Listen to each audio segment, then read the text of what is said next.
ये आपका next question है। दो पूर्णांक ए और बी ऐसे ज्ञात कीजिए जिसमें हमें ए और बी का मान ज्ञात करने हैं। तो इसके लिए आप क्वेश्चन दिया है ए प्लस बी बराबर -11 और ए बी बराबर 10। तो इसके लिए सबसे पहले हम सूत्र लगाएंगे। क्या लगाएंगे? ए प्लस बी का होल स्क्वायर बराबर A square plus B square plus 2ab। ये आपका फार्मूला है। अब इसमें हम a प्लस का b का मान हमें कितना दिया गया है? -11 और ए बी का मान कितना दिया गया है? 10। इसमें हम अपने मान रखेंगे। a प्लस बी का मान कितना दिया गया है?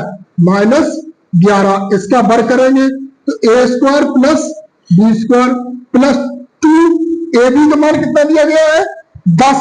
तो इसकी जगह क्या रख देंगे हम? 10।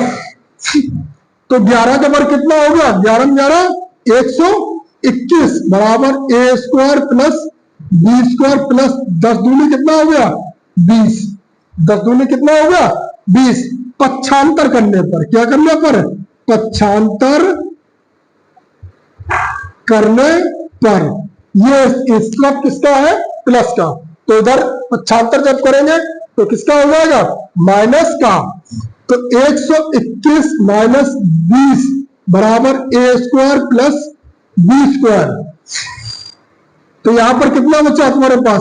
101 बराबर A square plus B square. अब हम देखेंगे a माइनस बी का होल स्क्वायर का सूत्र लगाएंगे तो क्या हो जाएगा? A square plus B square minus 2ab। अब हमें a माइनस बी का मान नहीं पता है, लेकिन ए स्क्वायर प्लस बी स्क्वायर का मान पता है। कितना है हमारे पास? 101। तो a माइनस बी का होल स्क्वायर बराबर 101 माइनस 2 गुणे ए बी का मान कितना हमारे पास में? 10। तो ये आ गया a माइनस बी का होल स्क्वायर बराबर 101 माइनस 10 दूनी कितना हो गया? 20। 101 में से 20 घटाएंगे तो कितना बचेगा? आप लोग बताएं। तो नहीं आता है तो इधर देखिएगा। 101 में से 20 घटाएंगे तो यहां पर कैसे घटाएंगे? देखिए यहां पर 1 है, यहां पर कितना है? 0। तो कितना बचेगा यहां पर? 1। अब यहां पर 0 है तो 0 में से जब इसे से उधार लिया तो यहां पर कितना हो गया? 10। और 10 में तो 2 गए, कितना बचा? 8। तो यहां पर कितना बचा तुम्हारे पास? 81 a माइनस बी का होल स्क्वायर। जब हम इसका वर्ग हटाएंगे तो इस पर क्या लग जाएगा? Under root. तो a माइनस बी का बराबर क्या हो जाएगा? Under root 81। और 81 का वर्गमूल कितना होता है? 9 गुणे 9। a माइनस बी बराबर क्या आ गया तुम्हारे पास? और वर्गमूल में कितने का जोड़ा बनता है? तो वहां पर कितना आ गया? 9। इक्वेशन नंबर सेकेंड और उसको मानेंगे फर्स्ट। समीकरण 1 व 2 को हल करने पर, समीकरण 1 व 2 को